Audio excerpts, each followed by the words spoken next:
안녕하십니까. 저기 회장님. 안녕하세요. 우리 회장님 소개 잠깐 좀 부탁드릴까요? 내가 직접 서귀포 작가의 산책길 지금 길에서 해설하는 조옥순이라고 합니다. 지금 현대문예 제주작가회 초대 회장님이시죠? 그러네요. 예. 그 서귀포 작가의 산책길 그 조성 경위와 또 어떻게 운영되고 있는지 좀 간단하게 좀 소개 좀 부탁드리겠습니다. 10년 더 됐거든요. 서귀포시에서 그 문화예술가에서 이제 그 문화예술가 사업으로 시작이 된 건데 그 지금 서귀포의 이제 시작은 여기는 농업 물론 밀감도 중요하지만 관광이 이제 저기를 해야 되겠다 하는 그런 것이 좀 굉장히 많이 따라오게 되는데 개인적인 어떤 저기로 얘기를 한다면 그 당시에 서귀포시 문화 관광 그 과정으로 왔던 저기가 우리 후배예요. 후배인데 관광학 박사 학위를 받아서 고향인 곳으로 이제 그 문화예술과장으로 오게 되니까 아유 후배 너 잘 왔다. 서귀포에 네가 받은 그 관광학 저기를 갖다가 여기 서귀포시에 그래서 잘 저기에서 프로그램을 잘 짜서 한번 많은 손님들도 끌어오고 서귀포를 더 많이 이제 좀 알릴 수 있도록 좀 해라. 참 굉장히 아주 기대를 많이 걸겠다. 그리고 이제 화이팅 할게 그러면서 시작된 게 그 작가의 산책길을 이제 만들게 됐죠. 서귀포 그러니까 물론 그 둘레길이니 오르레길이니 많이 있지만 여기는 서귀포 시내 안내 그 서귀포는 문화예술 쪽에 이제 그 지인들 명인들이 좀 예술가들이 많아요. 그러니까 그 사람들이 있는 곳을 중심으로 해서 예를 들어서 기당미술관 그 변시지 그 황토 그림으로 유명한 기당미술관에서부터 그리고 이제 시공원 조성이 됐는데 그 시공원에는 행정시 서귀포 시공원이 아니라 그 공원 안에 시비가 18개가 있는데요.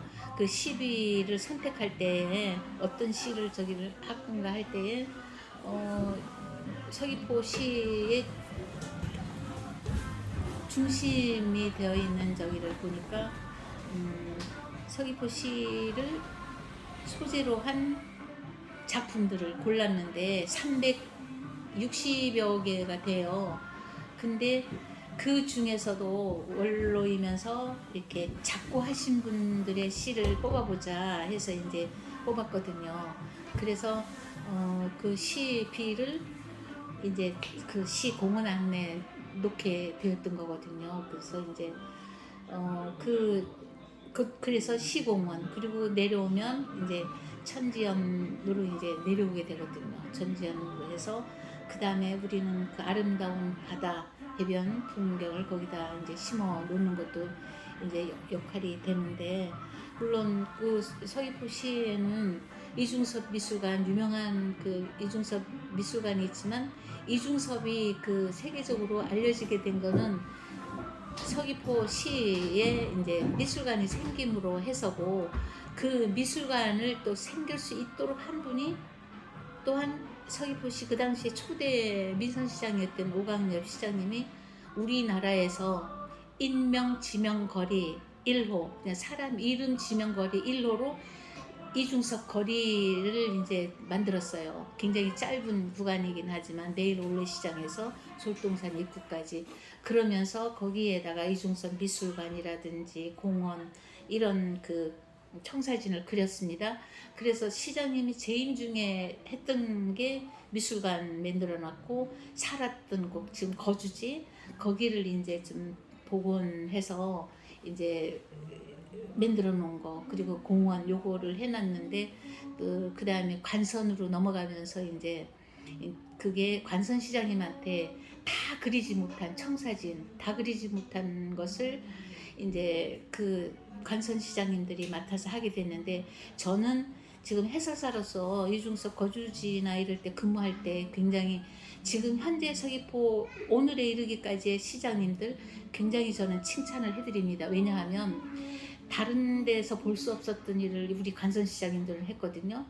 조그마한 지자체이기 때문에 어느 큰 독지가가 딱 뭐를 내놔서 하기 전에는 그 지금 이중섭 거리의 초대 시장님이 만들어 놓은 이루지 못한 그 벨트화에서 청사진을 다 이렇게 마무리할 수가 없었지만은 그 관선시장이 그 전임자의 그거를 갖다가 조금 내가 임기 중에 요만큼 그 다음 시장이 요만큼 하면서 그 작은 예산들을 거기다가 청사진에 그려놓은 굳이 토지라든지 이런 거를 사기 위한 노력을 하면서 지금 오늘까지 그걸 전부 다 이제 해놨습니다.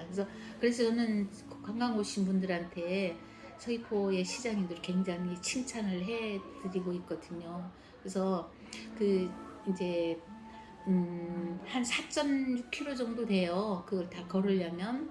근데 이제 거기로 쭉 내려오면 그 솔동산 문화의 거리로 되어 있는데 거기 보면 아직 이제 그렇게 아버지는 많이 알려지지 않았습니다만 아들은 그 서양 화가로서 고영 화백이 있어요.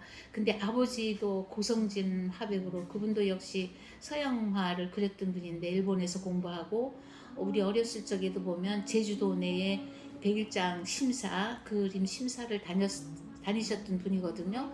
그래서 이제 그 고용 화백도 굉장히 유명한데 좀 저기 지병으로 해서 수상할 제주도를 못 나가는 고소공포증 그것 때문에 그 참 프랑스에서 받는 상도 친구가 대신 서울에서 받았던 그런 적도 있거든요. 그래서 그 솔동산 그렇게 유명한 고용 화백 지금은 기당미술관 명예관장으로 있습니다. 그리고 정방폭포 가는 쪽에 보면 소암 기념관이라고 해서 서예가 소암 현중화 선생님 기념관이 있는데 거기는 정말 저도 소목회 창립 멤버이기도 합니다. 제일 어린 이제 그 제자였었는데 거기에 이제 소암 선생님이 살았었거든요. 지금 조범산방은 거기 살았던 데고 그 지금 앞에 기념 그 이쪽으로 전시관이라든지 이런 데는 또 저희 집이 뜯겨져서 그 옆에 강근수 집과 그 집하고 같이 해서 그 이제 소암 기념관이 만들어져서 저는 지금도 친정집에 가고 싶어서 그리울 때는 소암 기념관을 가거든요. 그래서 그런 저기도 있습니다만 그 소암 선생님의 제자들이 특히 그 당시에는 이제 저 호남 쪽에 굉장히 많이 있었거든요. 그 정말 날아갈 것 같은 그 필체, 그분 필체는 뭐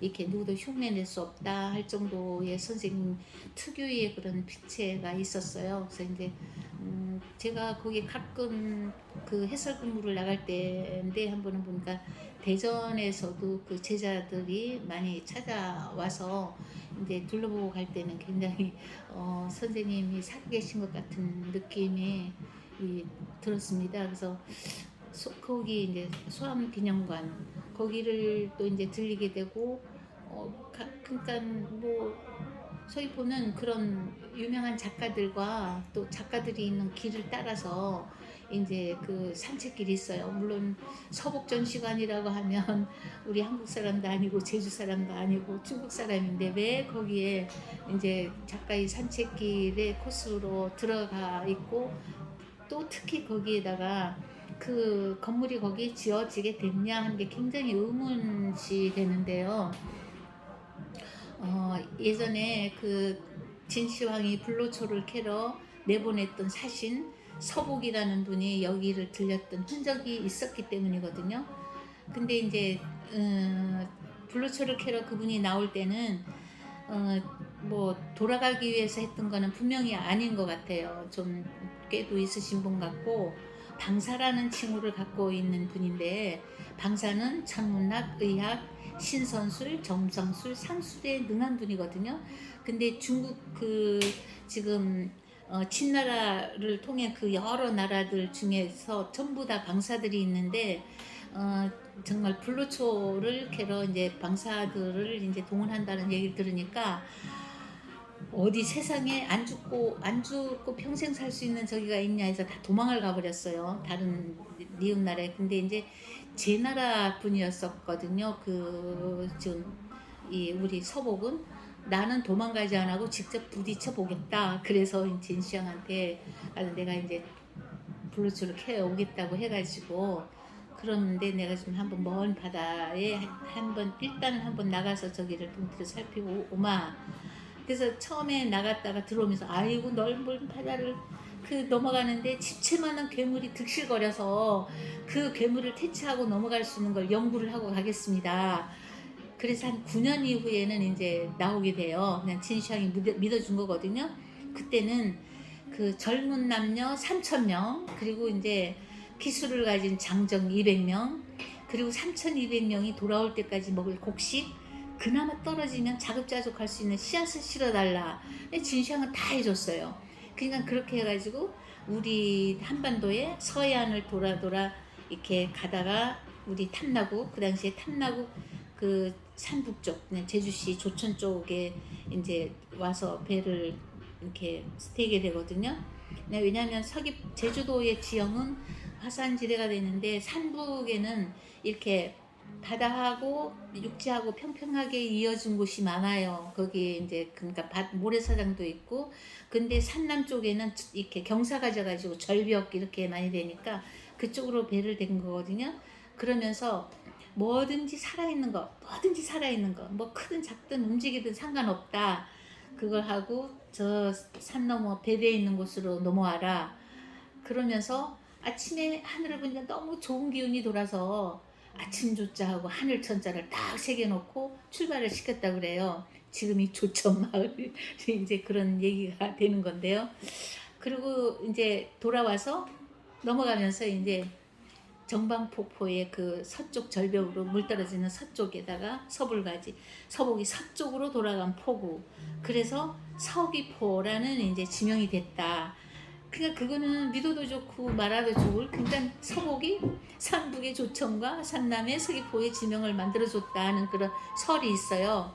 그러나 이제 그 서귀포라는 저거는 파한록이라는 이조 시대의 그 파한록이라는 실록에 그 기록이 있습니다. 그러니까 이제 그 정도는 그런가 보다 할 수 있죠.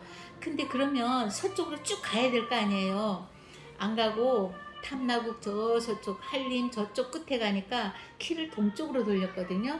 그래서 일본의 그냥 고토열도 규슈 쪽으로 그 3,200명을 거기다가 상륙을 시킨 거예요. 그래서 거기 이제 다 상륙을 시킨 다음에 근데 이제 거기에 원주민들이 있을 거 아니에요. 근데 서복은 아주 원주민들한테도 환영받는 그런 아주 훌륭한 그 이렇게 영도자가 된 거예요. 거기서.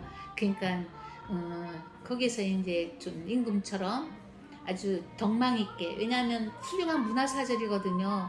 천문학, 의학, 신선술, 점성수상 다 하니까 그렇게 거기서 이제 굉장히 어떤 부와 이런 모든 걸 누리면서 115살까지 살았다고 하거든요. 그러니까 이쪽에는 그 다녀갔다 하는 그 하나의 흔적밖에 없지만 일본에 거긴 가면 사당과 무덤이 있어요. 그리고 서씨 계보가 거기서 이어진다는 흔적이 있어요. 서씨. 그러니까 제주의 그 올레 그 제주 올레의 그 서명숙 그 이사장, 우리는 거기 온 분들한테 그런 얘기도 하면서 묻거든요. 그러면 서명숙도 그러면 서복이 그 후예겠네요. 그러고 보니 그러네요 하면서 이 얘기도 하고 하는데, 어쨌든 그 서복에 대한 그 얘기는 또 그렇게 하면서 이제 사람들한테 그러니까 115살까지 살 수 있었는데 진시황은 그렇게 살고 싶었지만 49살까지밖에 못 살았어요. 왜 그랬을까 하는 그 의문을 저는 또 거기 할 때 많이 좀 던져주거든요. 근데 진시황은 총명하고 정말 똑똑하고 박쳐도 오라이 스타일이라서 내가 한번 생각한 거는 다 그런 스타일인데, 그 이렇게 역사의 그 진시황이 저기에서 보면 분서갱류라는 게 있어요. 그러니까 나보다 더 나은 사람들, 유학 다녀온 사람들 들고 온 책들 이런 거는 분서, 다 태워버리고 그걸 지녔던 사람들은 갱류 땅속에 파묻는데 그 파묻었던 그러니까 죽이지도 않고 그냥 생매장을 시킨 인원이 460명이나 됩니다. 그러니까 모르겠어요. 저는 상담을 한 33년 해서 그런지 모르지만 아니 그렇게 멀쩡한 사람들 아무 저기도 없는 사람들 갖다 그런 460명을 그냥 생매장 시켜놓고 밤잠을 편히 살 수 있었을까? 그리고 날이 새면 어떤 놈이 해가지고 눈이 360도로 돌아가면서 그냥 불안하고 초조하고 긴장된 나날을 맨날 하지 않았을까. 그러니까 요즘 말라는 스트레스가 온몸에 꽉 차서 더 들어갈 곳이 없어서 누가 죽인 것도 아니고 그래서 그냥 길에서 그것도 대통령이 초도 순시하듯이 이렇게 순방을 나왔다가 자기 전용 마차에서 그냥 죽었거든요. 49살에. 그냥 객사한 거잖아요. 삶은 하려 했지만 그 얼마나 참 죽으면 비참하죠. 그런 생을 마쳤는데 그 서복에 오신 분들한테 저는 그러거든요. 여기에서 지금 현재를 사는 우리들한테 주는 강한 메시지가 있다. 뭔지 아시겠어요? 하고 제가 물어보죠. 그러니까 인간들이요. 과한 욕심 부리지 마세요. 지나친 욕심은 스스로의 생명을 단축시킬 뿐입니다. 진시황이 죽음을 보고요. 내가 이런 얘기를 하면 박수치거든요. 그리고 그 서복이 그런 많은 사람들이 이제 그러니까 서복이 있는 그 이렇게 연수를 할 수 있는 그런 데는 오라고 안 하는데 사람들이 끊임없이 찾아다녔어요. 진시황 앞에는 살기 위해서 무릎을 꿇었지만 그냥 이 서복 앞에는 오라고 안 했는데 그런 이유가 뭔가 그랬더니 그러니까 자식을 키우는 엄마들한테 제 굉장히 많은 얘기를 해요. 사람은 다르다. 모든 게 똑같을 수 없다. 나도 이제 애들이 6인데 성격에서부터 생김새에서부터 갖고 있는 재능이 다 다르다. 근데 너는 왜 잘하는데 동생 너는 잘하는데 형은 왜 못하냐. 저 집 아이는 잘하는데 왜 너는 못하느냐. 당신 저기 남편은 그냥 이렇게 승진도 하고 막 뭐 하는데 당신은 뭐 하냐. 이런 얘기는 정말 할 수 없는 것 같다. 이건 저 사람은 잘하는데 또 못하는 거. 근데 그거는 우리 집 식구들은 누구는 잘해. 이렇게 봤을 때는 다 응? 저기 될 수 있는 거고 자식들도 잘하는 일에는 칭찬해주고 그 다음에 저기 된 격려해주고 못하는 애들 아니 할 수 있어.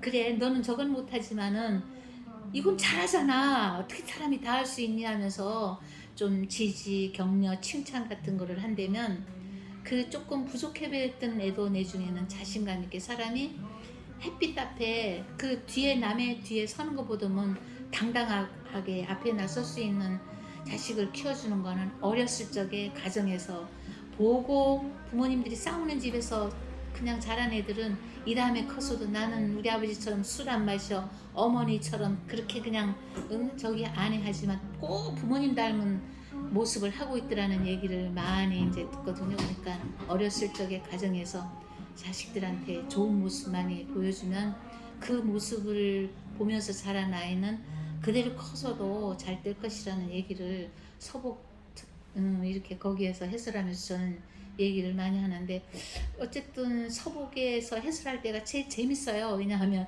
가장 우리들 삶과 이렇게 우리 인간들의 삶의 무대가 이제 거기에서 이제 좀 볼 수 있는 다양한 모습들을 볼 수 있는 거기 때문에 그러면서 지금 10년 넘게 지금 활동을 하고 있지만 물론 그 일체적으로는 좀 아주 나쁜 저기를 이제 건강에 나쁜 거를 갖고 있지만 저는 그걸 남들한테 느낄 수 있도록 한 모습으로 나오지는 않거든요. 지금도 일주일에 한 번씩 항암 치료를 받지만 뭐 그냥 저 할 수 있는 건 다 해요. 그리고 남들 보기에 조금이라도 저 사람 왜 나오지 하는 모습이면 또 이제 안 나오거든요. 나올 수 없고 그거는 근데 이제 어쨌든 서귀포에 더 많은 사람들이 정말 박수를 치면서 여기를 관광하고 가서 또 이렇게 연락해 줄 수 있고 거기 가니까 이거는 저기 하더라는 얘기가 안 들릴 수 있도록 자연보다도 그 속에 자연과 더불어 살아가는 사람들 생활하는 모습이 더 아름다워야 되기 때문에 이게 같이 공존해 갈 수 있도록 됐으면 좋겠다 하는 그런 소망을 갖고 있습니다.